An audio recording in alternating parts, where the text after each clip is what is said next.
The Council of Elders convened on Zephyr Prime, the homeworld of the Zephyrian Empire, in a chamber that defied human understanding of architecture. The space existed in multiple dimensions simultaneously, with galleries that curved into impossible angles and seating areas that seemed to float in mid-air without support. Marcus tried not to look too closely at the geometry, focusing instead on the 12 ancient beings who would decide his fate. Each elder was over 1,000 years old, their blue skin marked with intricate patterns that told the story of their lives and accomplishments. They sat in perfect silence, their 6 eyes studying Marcus with an intensity that made him feel completely transparent. Dr. Marcus Chun of Terra, the chief elder, spoke, her voice carrying harmonics that seemed to resonate in his bones. You stand before this council to defend the validity of a covenant of flesh enacted with Ambassador Rilani. Do you understand the gravity of what you claim? I understand the seriousness of this hearing, Marcus replied, standing as straight as he could manage. But I want to be clear about something from the beginning. I didn't claim anything. I simply acted to save a life. A murmur rippled through the observation galleries, where hundreds of Zephyrians had gathered to witness the unprecedented trial. Counselor Thexmore, the traditionalist who had challenged the covenant, stepped forward with obvious disapproval. Honored elders, this human speaks of saving a life as if it justifies violating our most sacred traditions. He admits that he acted without understanding our customs, without respect for our ways. How can such ignorance be the foundation of our most binding social contract? Because, Ambassador Rilani said, rising from her position beside Marcus, ignorance is not the same as disrespect, and understanding does not always require advanced knowledge. Chief Elder Vixandra gestured for silence. Ambassador Rilani, you have requested permission to present evidence in support of this covenant. The council will hear your testimony. For the next hour, Rilani and High Counselor Vexhai presented their case. They showed recordings of the incident, medical scans proving the severity of Raylani's condition, and testimony from witnesses who had observed Marcus's selfless actions. They explained the cultural significance of the covenant of flesh and argued that Marcus's instinctive response embodied the very principles the tradition was meant to honor. But Counselor Thexmore was prepared with counterarguments. He brought forward cultural historians who testified that the covenant had never been enacted with an alien being, legal experts who questioned whether a human could understand the responsibilities involved, and religious authorities who claimed that the sacred nature of the bond would be compromised by interspecies application. The covenant of flesh, Thexmore declared to the council, represents the purest expression of Zephyrian values. It cannot be diluted by exposure to alien concepts of responsibility and sacrifice. Marcus had listened to hours of debate about his character, his motivations, and his worthiness, but this statement made him angry. Not the hot, destructive anger that led to violence, but the cold, focused anger that led to action. With respect, he said, standing up without waiting for permission to speak, I think you're missing the point. The entire chamber fell silent. Even the chief elder seemed surprised by his interruption. Dr. Chun, she said slowly, you will wait your turn to address the council. No, Marcus said firmly. I've listened to everyone debate whether I'm worthy of Zephyrian traditions, but nobody has asked whether your traditions are worthy of what happened 7 days ago. The silence became absolute. Marcus was aware that he was probably committing some massive breach of protocol, but he had reached his limit. You want to talk about the covenant of flesh? Fine, let's talk about what actually happened. Ambassador Rilani was dying. Not injured, not sick, dying. She had maybe 10 minutes left before her brain started shutting down from oxygen deprivation. Your traditional healers were hours away, and your cultural restrictions meant that nobody present could help her. Marcus stepped closer to the council, his voice gaining strength. So I had a choice. I could let her die to preserve your traditions, or I could save her life and face whatever consequences came from that decision. And you know what? That wasn't really a choice at all, because any decent being would have done exactly what I did. Counselor Thexmore tried to interrupt, but Marcus continued. But here's what I think you're really afraid of. It's not that I don't understand your traditions. It's that your traditions led to a situation where everyone was paralyzed while someone died in front of them. And it took an outsider, someone who didn't know your rules, to actually embody the values you claim to hold sacred. The observation galleries erupted in shocked whispers, but the elders remained silent, their ancient eyes fixed on Marcus. The covenant of flesh is supposed to represent sacrifice for another's welfare, right? Well, I risked everything for Rilani, my career, my standing with my own species, my freedom, because preserving life is more important than preserving protocol. And instead of celebrating that, you're sitting here debating whether I'm culturally pure enough to deserve recognition for doing the right thing. Chief Elder Vixandra raised one of her 4 hands, and the chamber fell quiet again. Dr. Chun, she said, your words show passion, but they also show profound disrespect for institutions that have guided our people for millennia. Do they? Marcus asked. Or do they show respect for the principles those institutions were built to protect? Because from where I stand, it looks like your institutions failed Rilani completely. And you're more upset about that failure being exposed than you are grateful that she's alive to tell about it. Marcus turned to face Ambassador Rilani, who was watching him with an expression he couldn't quite read. Rilani, I want to ask you something, and I want you to answer honestly. Do you believe that what happened between us represents the kind of bond your covenant is meant to create? She stood, moving to stand beside him. I believe, she said clearly, that you have demonstrated exactly the qualities that make the covenant of flesh our most sacred tradition. You acted without thought of personal gain, accepted unknown consequences for another's benefit, and committed yourself to responsibilities you didn't fully understand because you believed they were right. And do you believe, Marcus continued, that our partnership could be beneficial to both our peoples? I believe, she replied, that our partnership has already been beneficial. The crisis that brought us together revealed enemies within our own government who were willing to use assassination to prevent cooperation between our species. Your intervention not only saved my life, but exposed a conspiracy that could have damaged both our civilizations. Marcus turned back to the council. Over the past 7 days, Rilani and I have worked together to investigate who poisoned her and why. We've identified a network of extremists in both our governments who profit from keeping our species isolated from each other. We've gathered evidence that could prevent future assassination attempts and strengthen security. Cooperation between our peoples. He gestured to High Counselor Vexhai, who stepped forward with a data crystal. The evidence is all here, Marcus continued. Intelligence gathered through a partnership that exists because of the covenant you're debating. Raylani's cultural knowledge combined with my medical analysis allowed us to trace the poison to its source and identify the conspiracy behind it. Chief Elder Vixandra accepted the data crystal, examining its contents with growing interest. This intelligence is comprehensive, she admitted. How did you acquire such detailed information in only 7 days? Because we worked as partners, Rilani explained. Marcus approached the investigation with human creativity and determination, while I provided cultural context and political connections. Together we accomplished more than either of us could have achieved alone. And that, Marcus said, is what the covenant of flesh is really about, isn't it? Not just marriage or legal obligation, but true partnership between beings who can accomplish more together than apart. Elder Kixthara, who had remained silent throughout the proceedings, spoke for the first time. Dr. Chun, what do you believe you would gain from this covenant? What do you hope to achieve through permanent bonding with our species? Marcus considered the question carefully. I hope to learn. Your people have technologies, philosophies, and ways of understanding the universe that humans have never encountered. But more than that, I hope to help build bridges between our civilizations. Humans and Zephyrians have different strengths, different perspectives.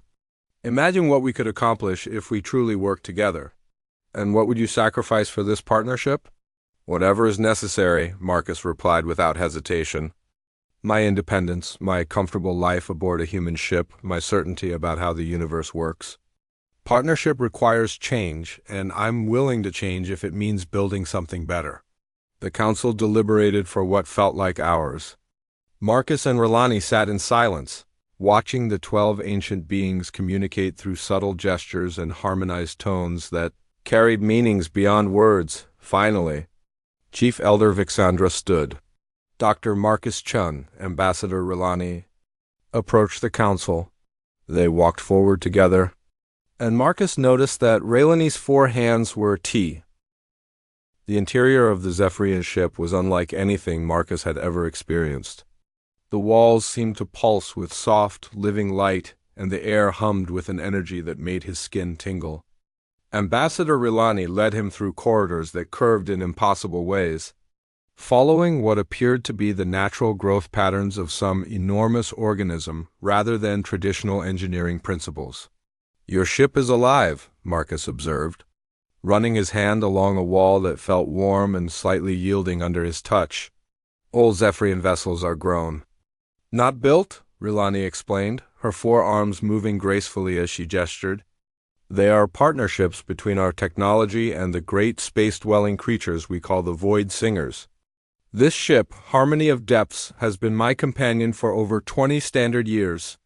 They entered what Marcus assumed was a medical bay, though it looked more like a garden filled with crystalline trees and pools of luminescent water.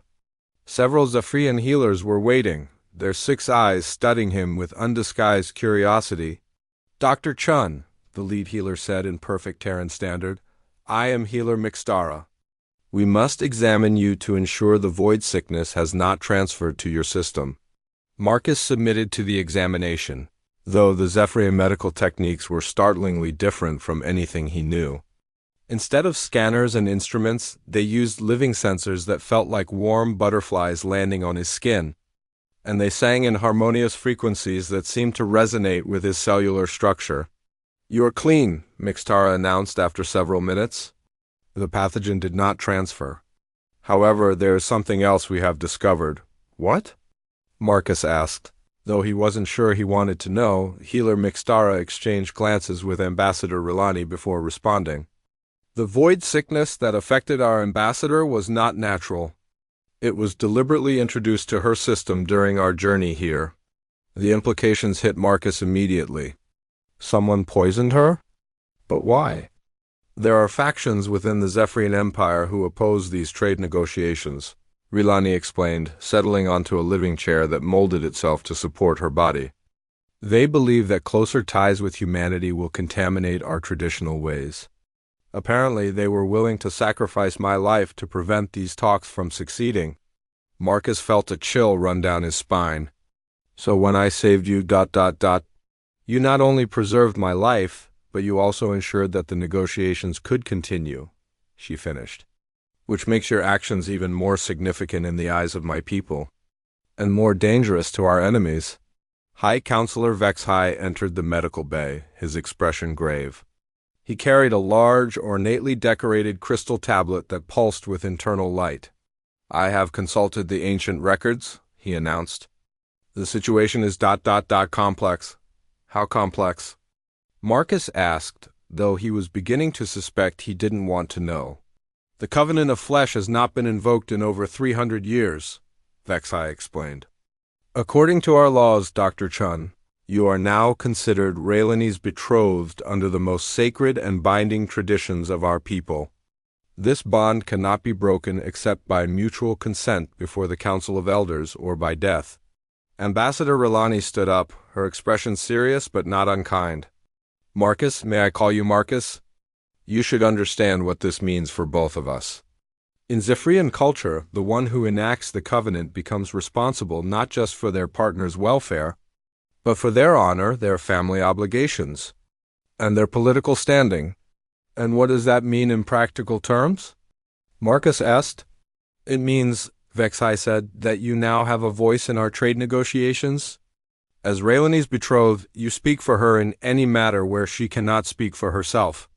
You also have access to certain cultural and political information that is normally reserved for Zephyrian citizens." Marcus sat down heavily in one of the living chairs, feeling overwhelmed. "I just wanted to save her life. I didn't sign up to become a Zephyrian citizen. But that is precisely why the Covenant exists, Rilani said softly. It recognizes that the deepest bonds between beings are formed not through ceremony or negotiation, but through acts of selfless sacrifice. You risked unknown consequences to preserve my life. In our culture, that demonstrates a level of commitment that transcends species boundaries. Over the next several hours, Marcus learned more about Zephyrian culture than he had absorbed in all his previous diplomatic training. The society was built around complex webs of obligation and honor, where personal relationships carried the weight of law. The covenant of flesh was considered the strongest possible bond between two beings, stronger even than blood relationships. There is another complication, Vexhai said during their discussions. Word of what has occurred has spread throughout the station. Representatives from multiple species are requesting audiences to understand the implications. What kind of implications? Marcus asked. The Terran Coalition and the Zephyrian Empire have been negotiating trade agreements for over 2 years, Rilani explained. These agreements will affect commerce, territorial boundaries, and resource sharing across dozens of star systems. Now suddenly there is a human who has legal standing in Zephyrian society and a voice in our governmental processes. Marcus began to understand the scope of what had happened. So this isn't just about us. It's about the relationship between our entire species. Precisely, Vexhai said. There are those who will see this as an opportunity to strengthen human-Zephyrian relations. But there are also those who will view it as an unacceptable contamination of our traditional ways. As if summoned by his words, the ship's communication system chimed with an incoming message. The holographic display showed the stern face of Counselor Vexmore, one of the most powerful traditionalists in the Zephyrian government. Hi, Counselor Vexhai, the transmission began. I have received disturbing reports about Ambassador Rilani and an alleged covenant with a human. I am calling for an immediate investigation into this violation of our sacred traditions. Rilani stepped into view of the communication device. Counselor Vexmore, there has been no violation. The covenant of flesh was enacted according to ancient law when Dr. Chun preserved my life at personal risk. A human cannot understand the sacred nature of our traditions, Vexmore replied coldly. This so-called covenant is an insult to our ancestors and our way of life. I am formally challenging its validity before the Council of Elders. The transmission ended, leaving the medical bay in tense silence. What does that mean? Marcus asked. It means, Vexhai said slowly, that you and Rilani will have to appear before our highest court to defend the legitimacy of your bond. If the Council rules against you, not only will the covenant be dissolved, but the trade negotiations will likely be terminated permanently. Marcus felt the weight of responsibility settling on his shoulders. Somehow, his split-second decision to save a life had escalated into a diplomatic crisis that could affect the relationship between two spacefaring civilizations. How long do we have? He asked. The Council will convene in 7 standard days, Rilani replied. That gives us time to prepare our case and gather support. Support? The covenant of flesh is not just a marriage law, she explained. It represents a fundamental principle of our society, that bonds formed through sacrifice and compassion are stronger than those created through politics or convenience. If we can demonstrate that your actions embody these principles, we might be able to convince the Council to uphold the covenant. Marcus stood up, pacing around the medical bay as he thought. And if we can't convince them? Then you will return to your ship. I will be reassigned to a position where I have no influence over trade negotiations. And our species will likely remain suspicious of each other for generations to come, Rilani said matter-of-factly. No pressure, Marcus muttered, despite the seriousness of the situation. Rilani laughed, a sound like wind chimes in a gentle breeze. Marcus, you should know that I have been observing human behavior for many years as part of my diplomatic training. Your species has a remarkable ability to find solutions to impossible problems through creativity and determination. What makes you so confident? Because, she said, her 6 eyes twinkling with something that might have been mischief, you saved my life without knowing what the consequences would be. That tells me you are someone who acts from the heart rather than from calculation. And in Zephyrian culture, the heart never lies. Marcus looked around the living ship, at the alien healers who had accepted him without question, at the High Counselor who was working to defend a bond he didn't fully understand, and at Ambassador Rilani, who somehow seemed completely confident that they would find a way through this crisis. "All right," he said finally. "What do we need to do to prepare for this council hearing?" "First," Vexhai said, "you need to learn our history, our laws, and our customs well enough to demonstrate that you understand what you have committed to. The council will not accept ignorance as an excuse. Second," Rilani added, "we need to gather testimony from witnesses who can speak to the validity of your sacrifice. Your captain, the station security officers, anyone who saw what happened. And third," Healer Mixtara said, speaking up for the first time since the examination, "you need to understand that the covenant of flesh is not just about legal obligations. Dr. Marcus Chun had seen many strange things during his 5 years aboard the diplomatic vessel Harmony's Edge, but nothing had prepared him for the chaos erupting in Docking Bay. 7. The massive space station Kepler's Rest was supposed to be a neutral meeting ground where dozens of species conducted peaceful trade and diplomacy. Instead, Marcus found himself running toward screams that echoed off the metal walls. The Zephyrian delegation had arrived 3 hours ago for crucial trade negotiations with the Terran coalition. Their ship, an elegant vessel that looked more like a crystalline flower than a spacecraft, had docked without incident. The Zephyrians were known throughout the galaxy as master traders and skilled negotiators, but also as a proud and tradition-bound people whose customs were as complex as their intricate government. Marcus rounded the corner to find Ambassador Rilani collapsed on the docking bay floor, her normally luminous blue skin now pale as winter ice.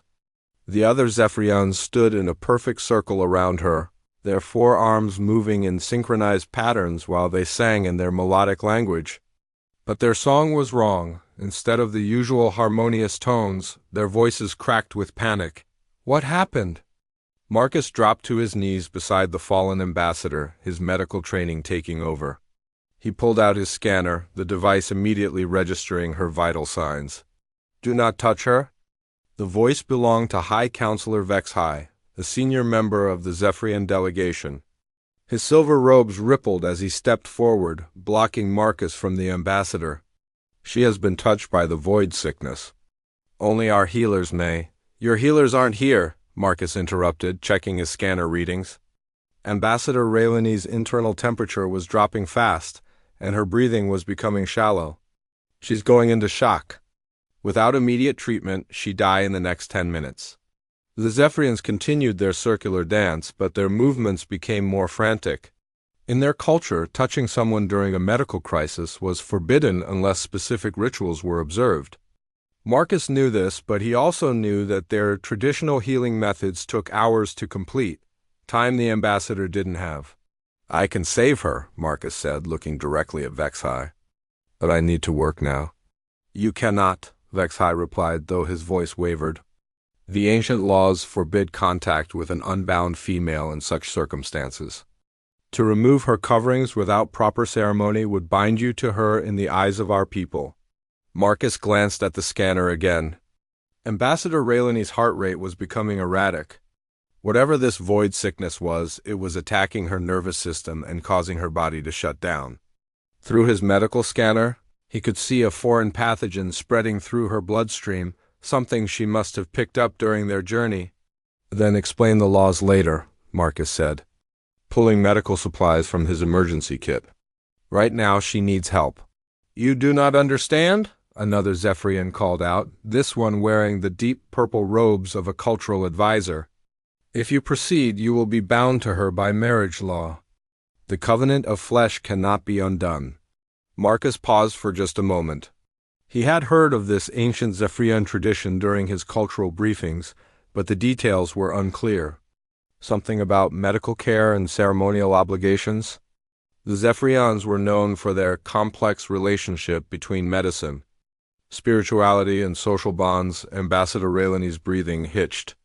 and her scanner readings showed critical system failures beginning. Marcus made his decision. "I understand the consequences," he said, though he wasn't entirely sure what those consequences were. "But I took an oath to do no harm and preserve life whenever possible." Before anyone could stop him, Marcus began cutting away the ambassador's outer robes. The intricate fabric fell away to reveal the specially designed undergarments that all Zephyrians wore, clothing embedded with technology that regulated their body temperature and monitored their health. But the garments were also part of their cultural identity, and removing them was apparently equivalent to some form of marriage proposal. The Zephyrian singing stopped abruptly. The sudden silence was more unsettling than their panicked voices had been. Marcus forced himself to focus on his patient. Using his portable medical scanner, he identified the pathogen attacking her system, a rare space-borne virus that interfered with neural pathways. It was treatable, but only if caught early. He prepared a series of injections, each one carefully calculated to counteract different aspects of the infection. As he worked, Marcus became aware that more beings had gathered to watch. Station security stood at the edges of the crowd, but they couldn't intervene in what was essentially a diplomatic situation between allied species. Word was spreading through the station about the human doctor who was saving a Zephyrian ambassador in a way that would, apparently, make them married under alien law. The first injection went into her primary circulatory system, and immediately her color began to improve. The second injection targeted the neurological effects of the virus. Marcus carefully monitored her vital signs as the medicines began to work their way through her system. "Her temperature is stabilizing," he announced, checking his scanner again. "The pathogen is responding to treatment." But even as relief flooded through him at seeing her condition improve, Marcus noticed the way the Zephyrians were looking at him. There was something in their expressions that went beyond gratitude or relief. They were looking at him with a mixture of respect and something else, recognition, perhaps, or acknowledgement. Ambassador Raylani's eyes fluttered open, focusing slowly on Marcus's face. When she spoke, her voice was weak but clear. "You saved my life," she whispered in accented Terran standard. "But at what cost to yourself?" "The cost doesn't matter," Marcus replied, helping her sit up slowly. "How do you feel? Any dizziness or nausea?" She tested her movements carefully, flexing her forearms and checking her balance. "I feel recovered. The void sickness is gone." She paused, then looked directly into his eyes. "But you have done something that cannot be undone. By your laws or mine?" High Counselor Vexhai stepped forward, his expression grave but respectful. "Dr. Chun, you have acted with honor, but you have also enacted the covenant of flesh in our culture. When a male removes the sacred garments of an unbound female to preserve her life, he becomes responsible for her welfare permanently." Marcus helped Ambassador Raylani to her feet, making sure she was stable before responding. "And what exactly does that mean?" "It means," Raylani said softly, "that according to Zephyrian law, you are now my betrothed. And our upcoming trade negotiations have become considerably more complicated." The crowd around them had grown larger, with representatives from multiple species watching the unprecedented situation unfold. Marcus could see Captain Rodriguez from the Harmony's Edge pushing through the crowd, probably alerted by station security about the diplomatic incident. "There has to be some way to resolve this," Marcus said, though he was beginning to understand that he might have gotten himself into something far more complex than a simple medical emergency. "Perhaps," Vexhai replied thoughtfully. "But first we must return to our ship. The ambassador needs rest, and we must consult the ancient texts to understand all the implications of what has occurred here." As they prepared to leave the docking bay, Ambassador Raylani walked beside Marcus. Despite everything that had happened, she seemed more amused than upset by the situation. "Dr. Chun," she said quietly, "you should know that the covenant of flesh is not just a marriage law. In our society, it represents a profound bond between two beings who are willing to sacrifice for each other. What you did today, accepting unknown consequences to save my life, that is not taken lightly by my people. I just did what any doctor would do, Marcus replied. But he was starting to realize that the cultural implications of his actions might stretch far beyond what he had imagined. No, she said, shaking her head with a slight smile. You did what a Zephyrian would do. And now we must determine what that means for both our species. As they walked toward the Zephyrian ship, Marcus couldn't shake the feeling that he had just set something much larger in motion. The trade negotiations between the Terran Coalition and the Zephyrian Empire had been important before, but now they had become personal in a way that nobody could have anticipated. Captain Rodriguez caught up with them just before they reached the ship's airlock. Dr. Chun, she said, slightly out of breath, I need to understand what just happened here. The Zephyrian cultural attach is talking about diplomatic protocols and marriage ceremonies. And the Terran Coalition wants answers. Marcus looked back at Ambassador Rilani, who was watching the exchange with interest. I think, Marcus said slowly, we're all about to get a crash course in Zephyrian marriage law. The massive doors of the Zephyrian ship opened with a sound like singing crystal, and Marcus realized that his simple act of medical intervention had just changed the course of interspecies relations in ways that none of them could yet fully understand.